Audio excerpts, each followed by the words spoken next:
Graça e paz, irmãos. Bem.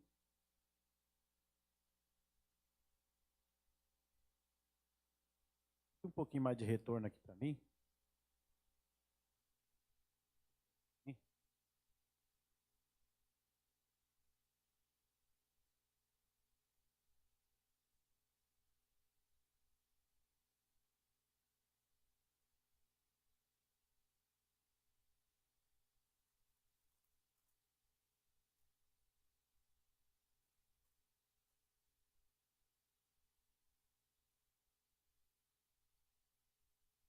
Alguém aqui em casa tem alguma coisa quebrada? Vocês têm coisa quebrada em casa? Vocês guardam coisas quebradas dentro de casa? Tem aquela caixinha do que um dia, aquela caixinha de um dia eu vou arrumar, um dia eu vou levar para arrumar, ou aquelas coisas que você está tomando coragem para se desfazer dela? Mas só na minha casa que tem.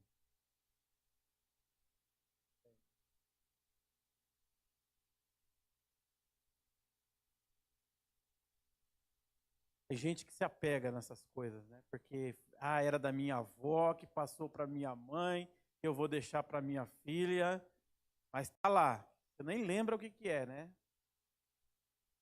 Quebrado, precisando ser restaurado, mas a gente não se desfaz, é verdade?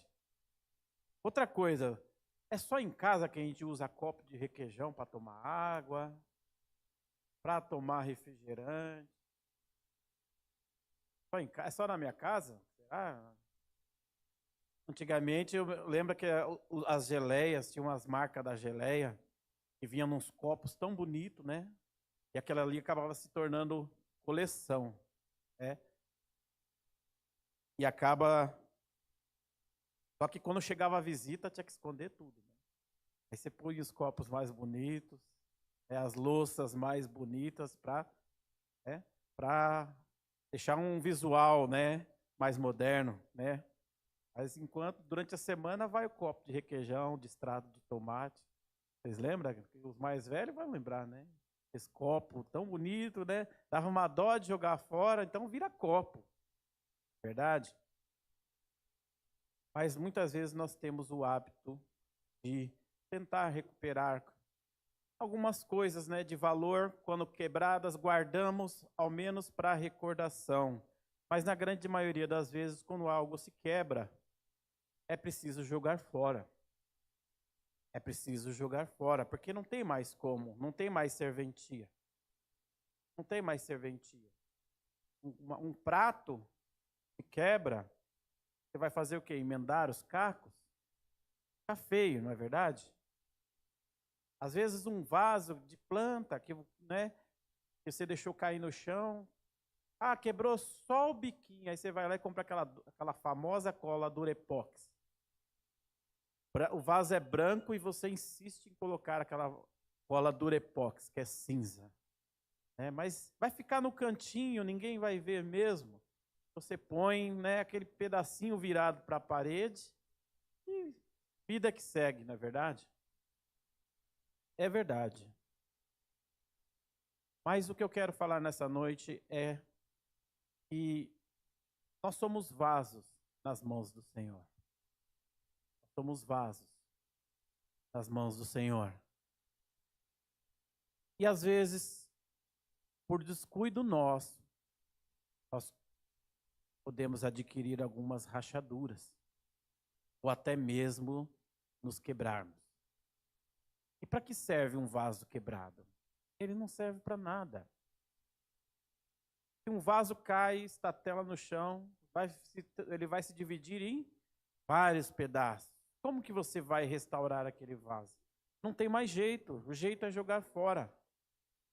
Mas, como vasos do Senhor, eu quero dizer nessa noite, a mensagem que o Senhor tem colocado no meu coração há vários dias é que nós somos vasos na mão do Senhor.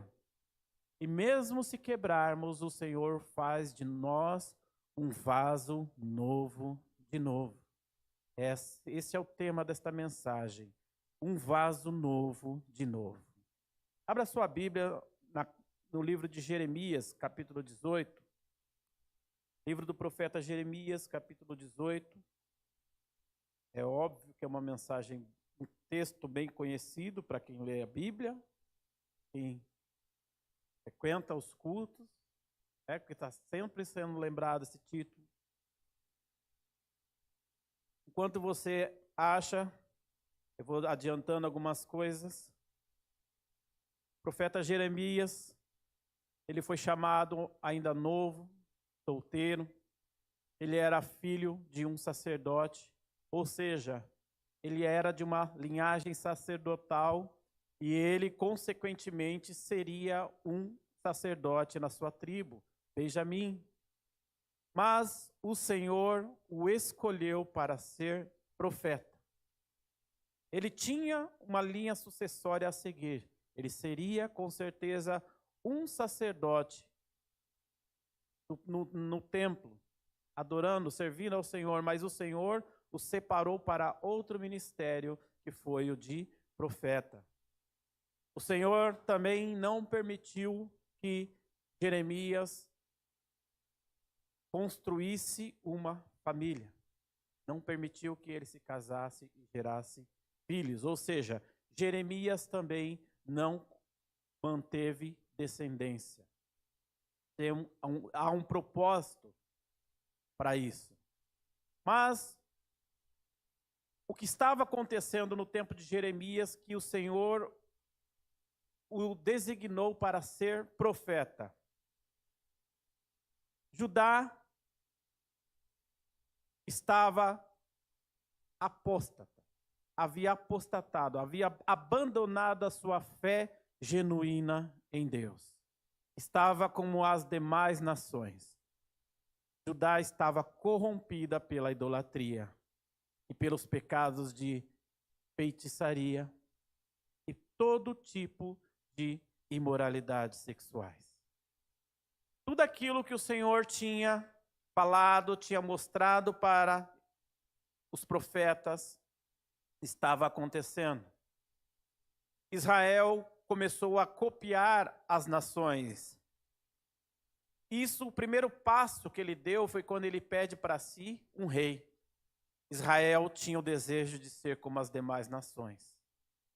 Eles negaram, não queriam mais ser governados por Deus e escolheram um homem para ser o seu rei. E o Senhor disse quais seriam as consequências para esta nação se o Senhor atendesse seu pedido. Mas Israel, mesmo assim, sabendo do que aconteceria, escolheu um rei para si. E começou a ser como as demais nações. E por muitas vezes o Senhor tinha falado para Israel, estava alertando Israel do mal que viria sobre ela por causa do seu pecado. E agora o Senhor levanta mais um profeta para trazer ao conhecimento de Israel que chegou o tempo do castigo de Deus sobre eles. Muitos profetas já haviam profetizado e o Senhor adiou por algumas vezes, porque ainda houve um certo arrependimento. Israel se arrependia, se voltava ao Senhor, começava a fazer uma limpeza moral, uma limpeza espiritual, mas logo voltava para tudo aquilo que estava acontecendo.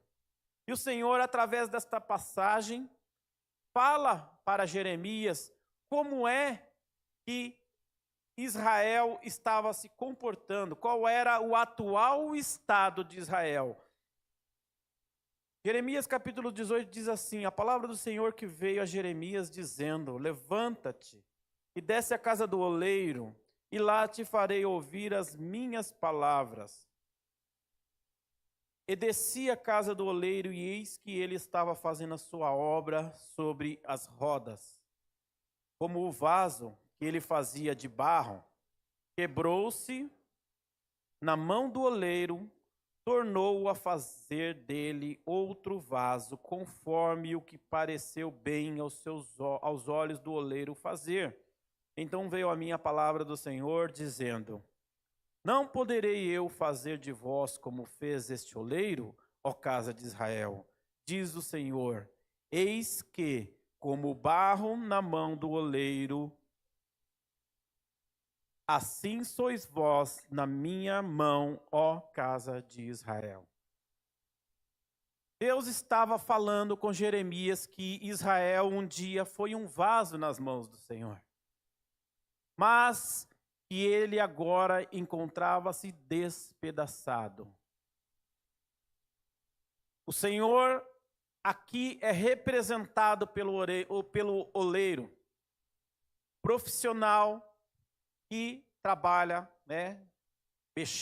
trabalhando o barro, fazia artefatos de barro, não só o vaso, mas o vaso era o seu principal produto, de fabricação. E o Senhor estava dizendo aqui para Jeremias que em um determinado momento aquele vaso se quebrou, mas em vez do oleiro jogar fora e começar um vaso novo, não. O oleiro novamente pega aquele barro e começa a trabalhar novamente para terminar a sua obra. E o Senhor fala para Jeremias, não poderei eu fazer de vós como fez este oleiro, ó casa de Israel?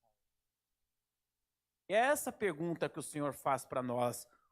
Será que se nós estivermos quebrados ou rachados ou totalmente destruídos, o Senhor não será capaz de fazer de nós um vaso novo?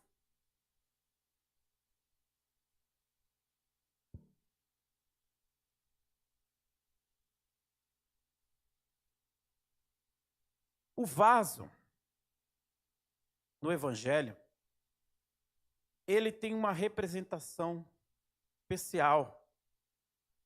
O vaso é algo que contém um produto de grande valor. É um recipiente, ele armazena algo de muito valor. E ele era na cultura antiga, um dos principais instrumentos, utensílios numa casa. As coisas não eram como era hoje, Ainda não existia Tupperware. O vaso daquela época está para hoje, é como se fosse a Tupperware de hoje. Não é verdade? As mães sabem o valor da Tupperware, A mãe esquece o dinheiro que emprestou, mas a Tupperware que emprestou, que foi com marmita, não, pode passar 10 anos. Você lembra daquela rosinha, da tampa assim? Mãe lembra, é verdade. Por quê? É caro, não é verdade? Não eu fazendo propaganda não, mas é caro. Mas os vasos antigamente era como se fossem as Tupperware de hoje. Era algo que valia. O azeite, água. Muitas coisas eram colocadas dentro de vasos. Então os vasos eles eram chamados de utensílios. Por quê? Eles serviam para armazenamento de líquidos e de cereais também. E muitas vezes, ele tem a finalidade de representar alguém que serve ao Senhor. Alguém que serve na casa do Senhor, alguém que exerce um ministério. Hoje em dia ele é usado até como jargão para alguns. Ô vaso! Seu Biel não está mais aqui. Ô vaso, ele vê você lá de longe. Ô vaso, Vai gritando você lá do Bristol, ele está gritando você quando te vê, Já sabe que é ele, já sabe. Quem se tiver desviado já sabe, é dois crentes, um lá e um cá, um gritando com o outro, Virou até dialeto do crente. Mas o vaso, ele tem uma particularidade. O primeiro milagre de Jesus, quando Jesus inicia o seu ministério, o seu primeiro milagre está descrito lá no Evangelho de João. Evangelho de João, capítulo 2.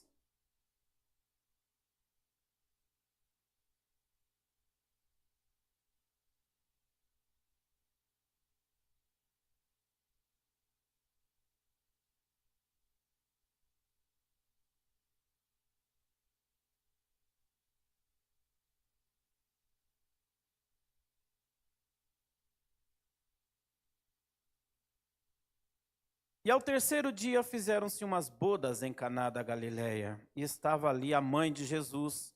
E foi também convidado Jesus e os seus discípulos para as bodas. E faltando vinho, a mãe de Jesus lhe disse: não tem vinho. Disse-lhe Jesus: mulher, que tenho eu contigo? Ainda não é chegada a minha hora. Tua mãe disse aos serventes: fazei tudo quanto ele vos disser. E estava ali postas 6 talhas de pedra para as purificações dos judeus, e em cada um cabiam 2 ou 3 almudes.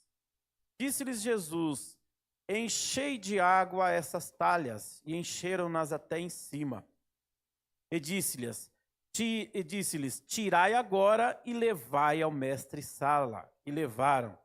E logo que o mestre-sala provou a água feito vinho, não sabendo de onde viera, se bem que sabiam os serventes que tinham tirado a água, chamou o mestre-sala ao esposo e disse-lhe: todo homem põe primeiro o vinho bom, e quando já tem bebido bem, então o inferior, mas tu guardaste até agora o bom vinho.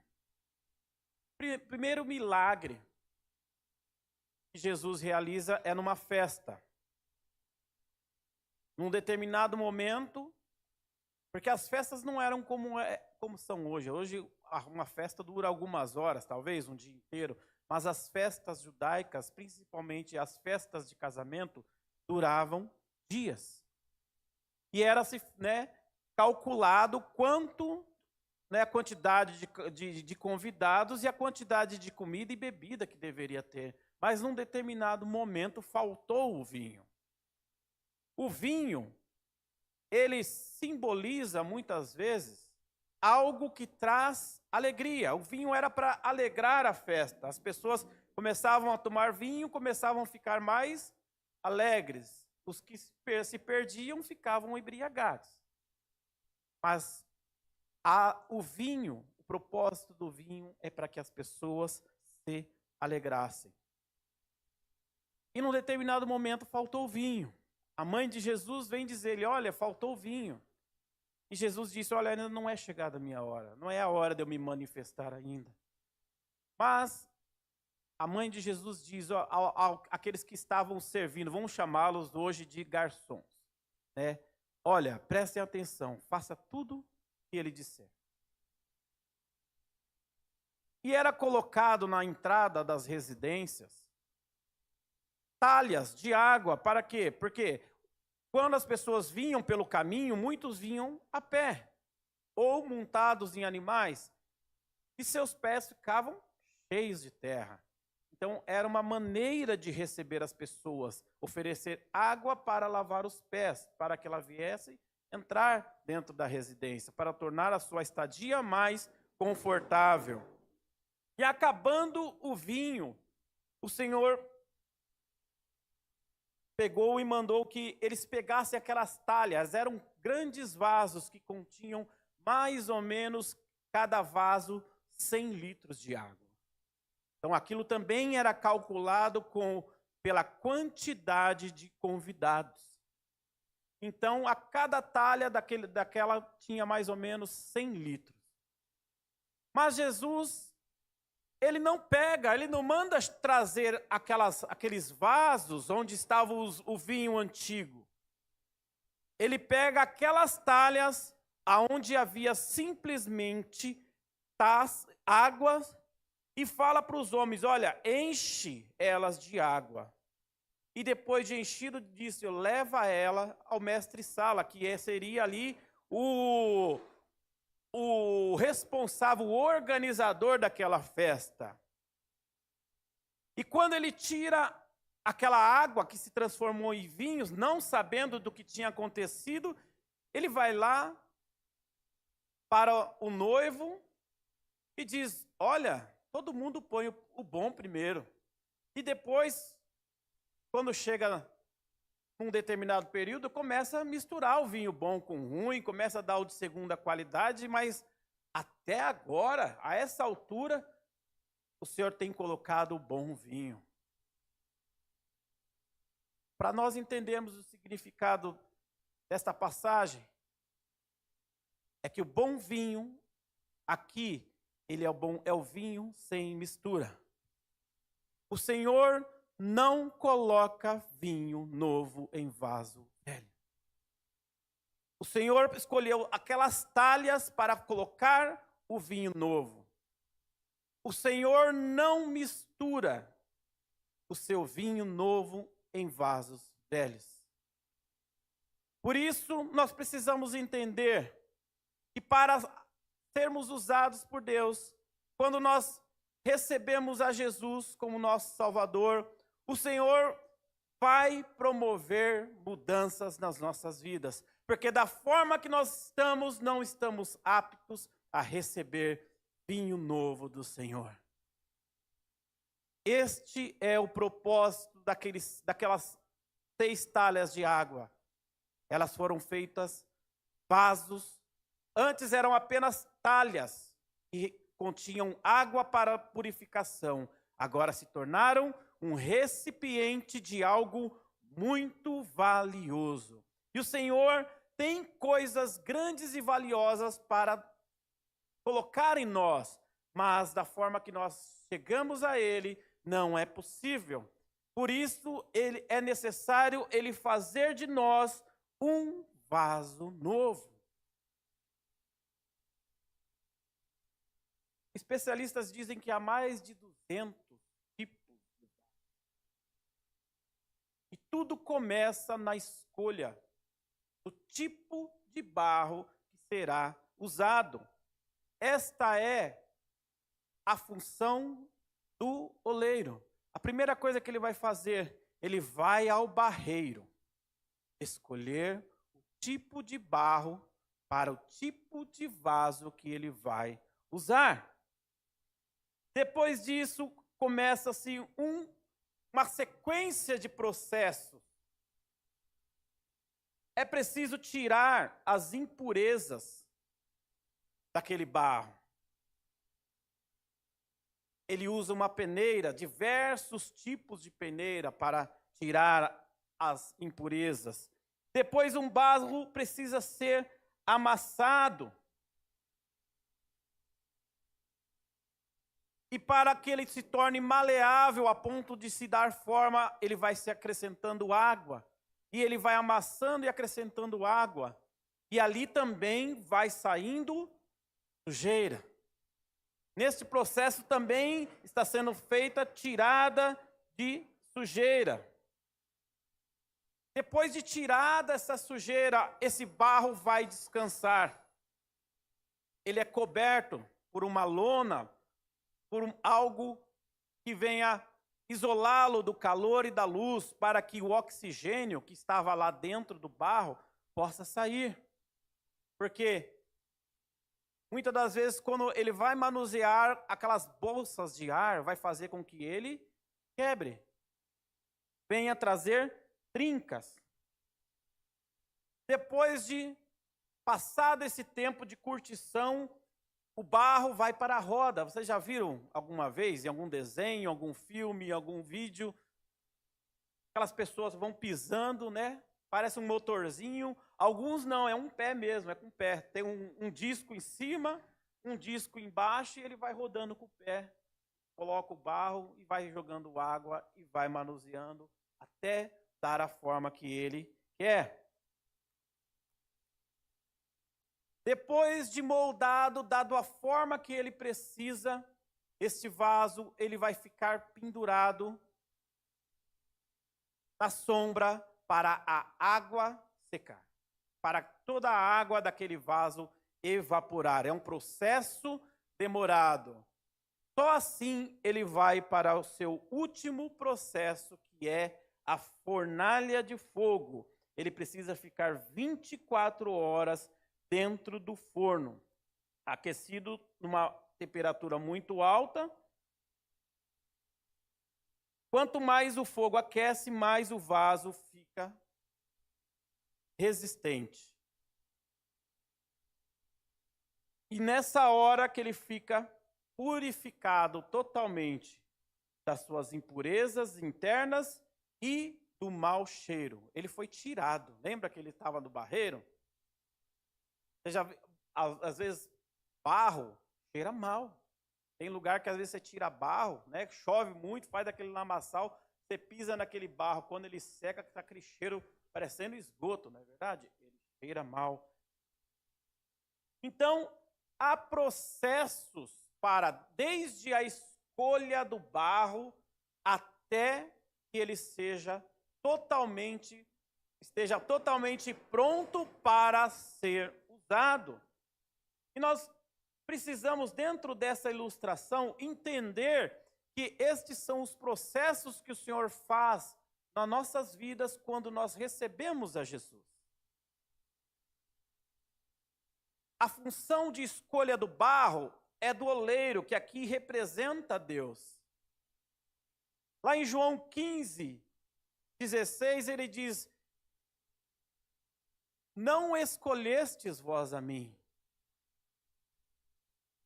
mas eu vos escolhi a vós e vos nomeei para que vades e deis fruto. Eu vos escolhi a vós. Nós fomos escolhidos pelo próprio Deus. Nós temos qualidade para ser trabalhado, para sermos feitos vasos novos, mas ainda há um processo. Há um processo a ser seguido. Lá em Atos 9, capítulo 9, quando Paulo, depois que Paulo tem um encontro com Jesus e ele fica cego e ele é guiado para dentro de Damasco, lá um homem de Deus chamado Ananias, numa visão, ele tem uma visão de que Deus chama ele e fala: olha, vai lá até a rua chamada direita, e tem um homem lá orando, e você vai impor as mãos e vai declarar a cura, ele vai ser curado. E Ananias diz assim: Senhor, nós já temos ouvido muito a respeito deste homem. Ele tem carta dos principais de Roma para prender quem for necessário, quem estiver professando o nome de Jesus. E o Senhor no sonho fala para ele: olha, vai, porque este é um vaso escolhido. Vai, porque este é um vaso escolhido. E ele vai ver o quanto ele precisa padecer pelo meu nome. Nós não chegamos até este lugar à toa. Cada um de nós foi escolhido pelo próprio Deus para uma finalidade. Mas é preciso ainda passar por alguns processos. É preciso tirar as impurezas. E Jesus disse lá em João capítulo 15, versículo 3, vós estáis limpos pela palavra que vos tenho falado. É a palavra de Deus que vai nos limpar. Quando começamos a ouvir, quando começamos a meditar nela, quando começamos a praticá-la, ela vai tirando de nós toda a impureza. Não é o pastor, não é a pastora, não é o seu líder, é a palavra de Deus. Conforme você tem contato com ela, ela vai funcionar como uma peneira, ela vai tirando. Ela vai tirar primeiro o grosso. Você já viu como que é um processo de mineração? Mineradores artesanais, eles estão lá na beira do rio e catam aquele monte de cascalho e jogam nas peneiras. E ali são vários tipos de peneira. As primeiras vão tirar os pedregulhos, aquelas mais grossas. E a peneira vai afinando até aquela que vai começar a recolher o pó do ouro. Até o pó do ouro tem valor. Então a palavra ela vai fazendo isso em nós. Ela vai tirando aquelas coisas que são maiores. Cada vez que você vai lendo, cada vez que você vai meditando na palavra do Senhor, ela vai tirando as coisas, primeiro aquelas que são visíveis, até as coisas que você nem percebe que havia dentro de você. Nós somos limpos pela palavra do Senhor. Há algo em você que você não consegue entender, por que você não consegue se vincular daquilo? Comece a meditar na palavra. Comece a meditar na palavra. Comece a perguntar para o Senhor o que precisa ser mudado ainda em mim, e o Senhor vai te direcionar até que você se torne cada vez mais limpo. Depois disso, precisamos ser moldados.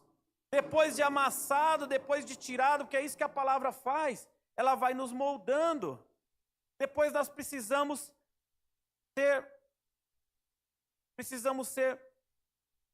descansar para tirar aquele ar, como eu disse. Muitas vezes nós nos recusamos a ser ensinados. Por isso é necessário nós aceitarmos a ser discipulados. O que é de ser discipulado? É ser acompanhado por alguém que já tem mais experiência. É ser ajudado por alguém próximo a você. Para só assim podermos ser moldados, ou seja, tomar forma. Segunda carta de Timóteo, segunda carta de Paulo a Timóteo, capítulo 2, versículo 15, diz assim: procura apresentar-te a Deus aprovado, como obreiro que não tem de que se envergonhar, e maneje bem a palavra da verdade.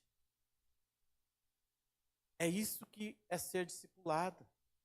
É você aprender a palavra do Senhor e aprender a manejá-la, a usá-la para a transformação da sua vida. Esse aí é um grande problema que muitas vezes nós temos, porque queremos usar a palavra para mudar a vida das pessoas, mas em nós ela não produz mudança. Está tudo errado. A palavra do Senhor, ela precisa primeiro fazer mudança em nossas vidas. Precisamos ser aprovados pela palavra, precisamos ser instruídos e aprender a manejar a palavra do Senhor para primeiramente consertar as nossas vidas. As nossas vidas. Não é possível tentarmos, nós queremos ensinar ou ajudar pessoas se nós primeiro não fomos ensinados. Por isso é necessário aceitarmos que nós não podemos caminhar sós, nós não caminharemos sós. Em determinado momento da sua vida você precisa entender, você precisa de ajuda.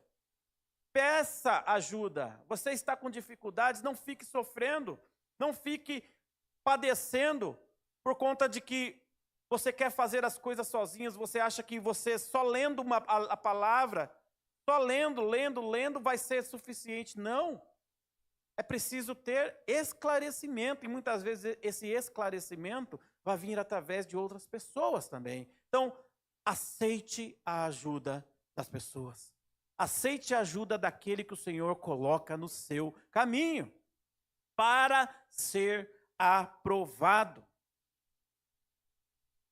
Só depois disso, só depois de tirado aquelas impurezas que são perceptíveis à visão e ao toque, é que o barro vai para a roda, vai ser moldado. E aí entra a mão do oleiro.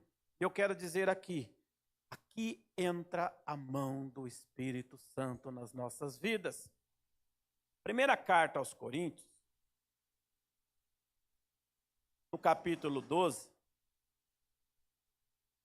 Paulo escreve à igreja do Coríntios assim: ora, há diversidade de dons, mas o Espírito é o mesmo. E há diversidade de ministérios, mas o Senhor é o mesmo. E há diversidade de operações, mas é o mesmo Deus que opera tudo em todos. Mas a manifestação do Espírito é dada a cada um para o que for útil. Porque a um pelo Espírito é dada a palavra da sabedoria. E a outro pelo mesmo Espírito a palavra do conhecimento. E a outro pelo mesmo Espírito a fé. E a outro pelo mesmo Espírito os dons de curar. E a outro a operação de maravilhas. E a outra a profecia. E a outro o dom de discernir os espíritos. E a outra a variedade de línguas. E a outra a interpretação das línguas. Mas um só e o mesmo Espírito opera todas essas coisas, repartindo particularmente cada um como quer. Esse modelo é dado pelo Espírito Santo. Você já pensou? Chegar numa loja para comprar um vaso, ver lá 200 vasos todos iguais?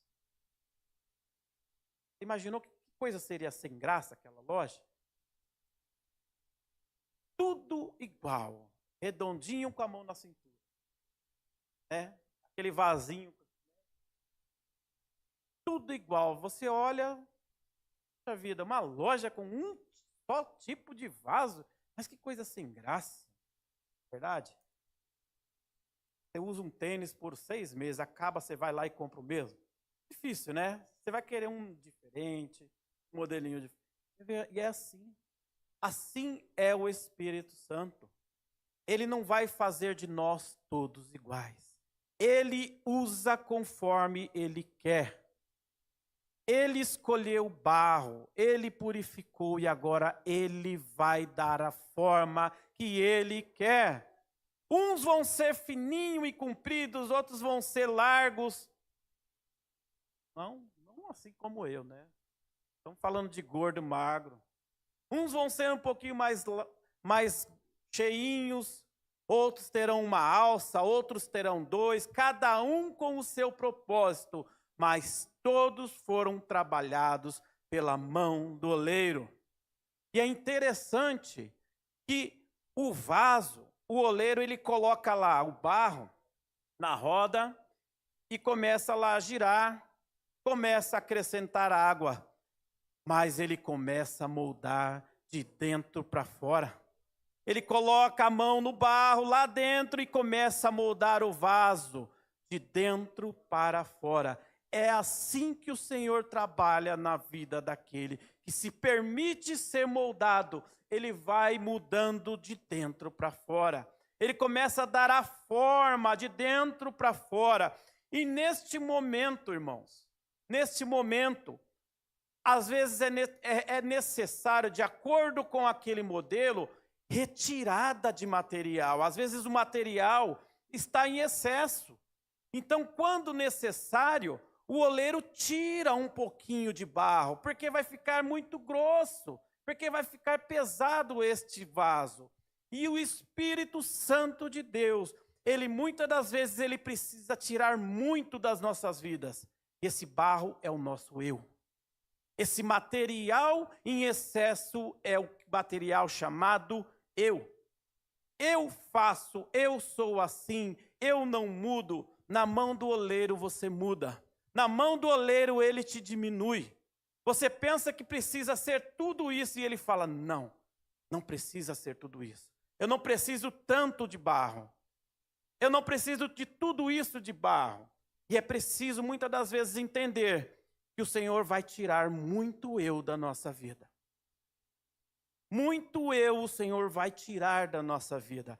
Talvez seja um processo dolorido, mas é necessário entendermos. É necessário entendermos que muito eu vai fazer mal. O Senhor não precisa de muito eu. Nós passaremos por um processo ali de retirada de material. E muitas das vezes esse processo significa uma luta, uma dor, uma perda, uma mudança repentina. Paulo ele fala que teve uma visão muito grande. E por causa dessa visão o Senhor lhe deu um espinho na carne. Era algo que era como se fosse um sofrimento físico que ele fala. E isso foi para quê? Para que ele não se exaltasse por causa das suas revelações. Olha, eu sou Paulo, o que viu os céus. Eu sou o Paulo que esteve no terceiro céus. Não. Por causa disso, o Senhor deu algo para que ele se humilhasse. Constantemente ele tinha que estar na presença do Senhor, se humilhando e reconhecendo que ele era apenas um vaso. Depois de sermos moldados, vem este período de prova. É o período mais crítico, que é a passagem pelo fogo.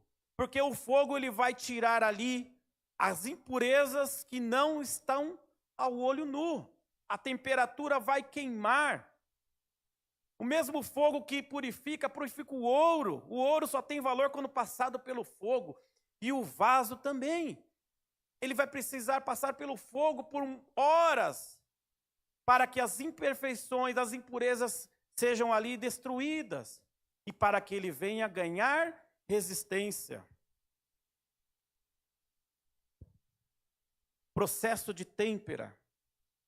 Ele é um endurecimento de um material, ele é feito através do fogo. Eu trabalho com vidro. Então o vidro, para ser resistente, ele é aquecido numa temperatura que ele começa quase a derreter. 600 graus para cima. E depois é dado um jato de ar frio. E ele endurece bruscamente. Então ali ele é endurecido.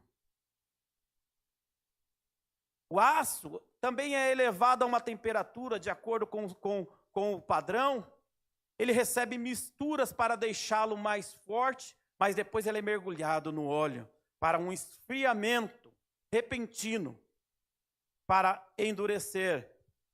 E se houver alguma falha neste processo, o que acontece com o vidro? Ele estoura dentro do forno. Aí já não serve mais para nada. Aí recolhe-se aqueles cacos e é mandado para a usina para ser feito novamente, porque ele é reciclável.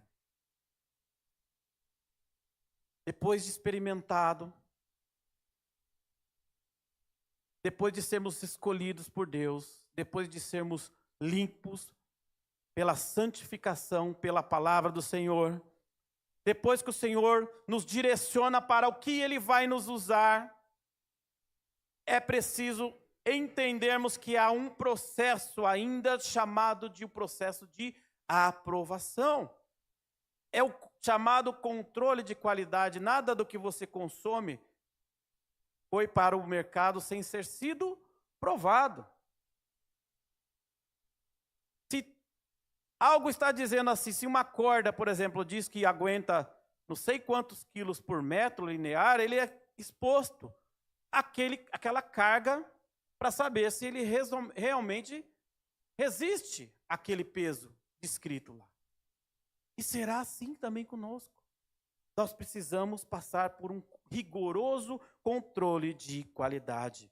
Esse controle de qualidade está escrito lá na primeira carta de Timóteo, no capítulo 3. A carta de Paulo a Timóteo é uma das chamadas das cartas pastorais. São cartas de ensino para pastores e líderes, aqueles que querem servir na casa do Senhor. E ele vai falar para aquele que deseja fazer parte do ministério, ele fez uma ótima escolha. E ele começa a dizer aqui aquilo que é necessário para exercer o ministério. Uma conduta moral irrepreensível, ter bom testemunho. Né? Ele fala sobre ter a companhia de sua esposa e de seus filhos, isso é a sujeição da esposa e dos filhos. Ele fala sobre o testemunho que ele tem com as vizinhanças, com as pessoas com quem ele convive. Mas no versículo 10 ele diz assim: então estes sejam primeiro provados. Depois sirvam, se forem irrepreensíveis. É preciso. Lembra lá o que Jesus fez? Lembra o que Jesus fez nas bodas de Caná? Ele não reaproveitou aqueles vasos que estavam contaminados com o vinho velho, não. O Senhor, ele não se mistura com aquilo que não é irrepreensíveis. O Espírito Santo não habita em templo feito por mãos de homens. Nós precisamos entender que todo processo, após cada processo que passamos, é feito o quê? Um teste de qualidade. Até chegarmos a ser um vaso completo. Mas agora, e se quebrar?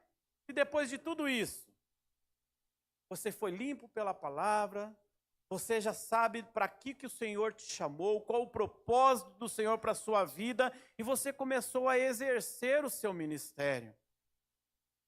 Mas como eu disse, às vezes por um descuido nosso, o vaso cai e quebra. E agora? Seremos descartados pelo Senhor? Seremos descartados pelo Senhor? Nós sabemos que o oleiro, ele tem a capacidade de fazer de novo. Nós precisamos entender que Deus não usa vaso quebrado. Deus não usa vaso rachado. Nós precisamos entender que quando o homem cai, é preciso passar por um processo de restauração. Quando a restauração humana não é possível, ela vai para o descarte, mas para Deus nada se perde. Deus pode restaurar qualquer coisa. Ele pode restaurar qualquer pessoa.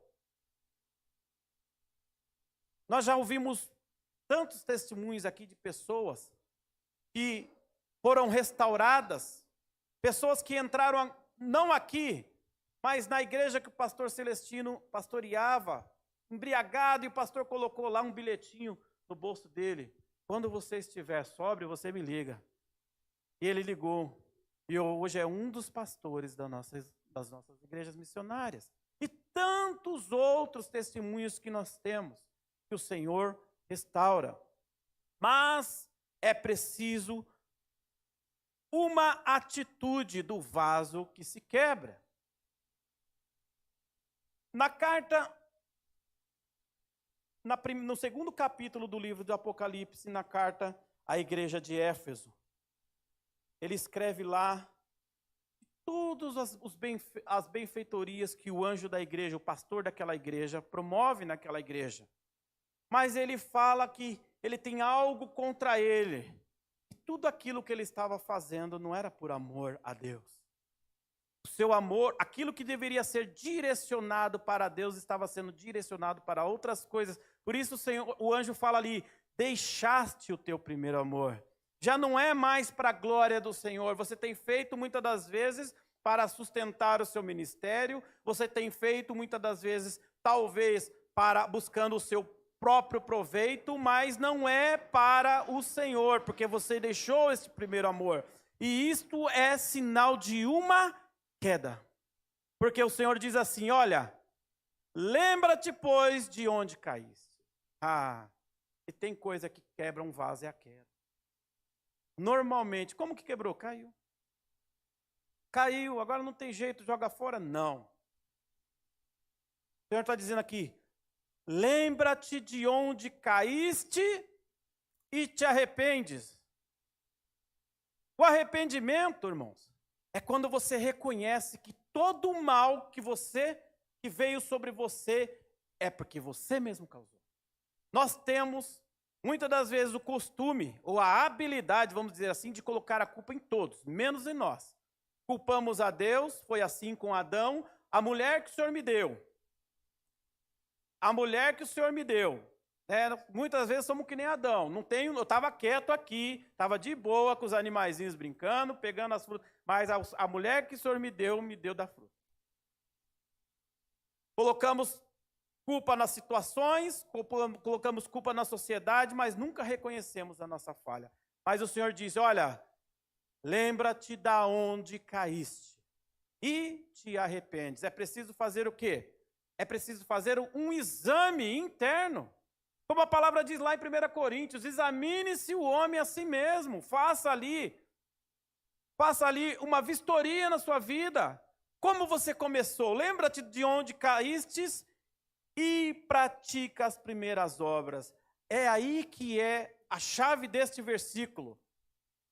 Pratica as primeiras obras.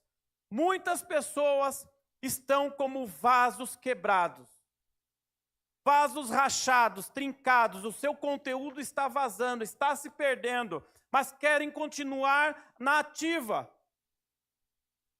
Porque querem, muitas das vezes, o que acontece? Querem continuar da onde parou. Querem continuar sua vida da onde parou. Quando a palavra diz, lembra-te das primeiras obras. Lembra-te de onde caíste. Arrepende-te e pratica as primeiras obras. Você vai precisar reiniciar a sua carreira. É preciso reiniciar as primeiras obras. Você vai precisar ir lá, desde o dia que você se converteu, como foi as mudanças que o Senhor proveu na sua vida, e você vai ter que começar o processo de novo. O oleiro, ele não vai amassar e colocar no forno, não. Ele não vai passar um durepox em você e colocar na vitrine, não. Vai ser preciso passar por todo o processo. E muitas das vezes ele é doloroso. Por quê? Porque o vaso, já depois de temperado, já depois de usado, ele está duro. Não adianta só jogar água, não. Vai ser preciso ser moído novamente. Vai ser preciso novamente ser moído. Vai ser preciso novamente jogar água. Vai ser novamente tirar as impurezas, ser moldado novamente. Este é um processo que muitos têm se negado a passar por eles. E começam aí a viver uma vida superficial. Tem cara de um vaso valioso, mas tudo que põe dentro dele vaza. Tudo que não tem nada dentro. Um vaso rachado, ele não conserva o seu conteúdo. E a palavra do Senhor, ela vai dizer lá em 2ª carta aos Coríntios, capítulo 4, versículo 7.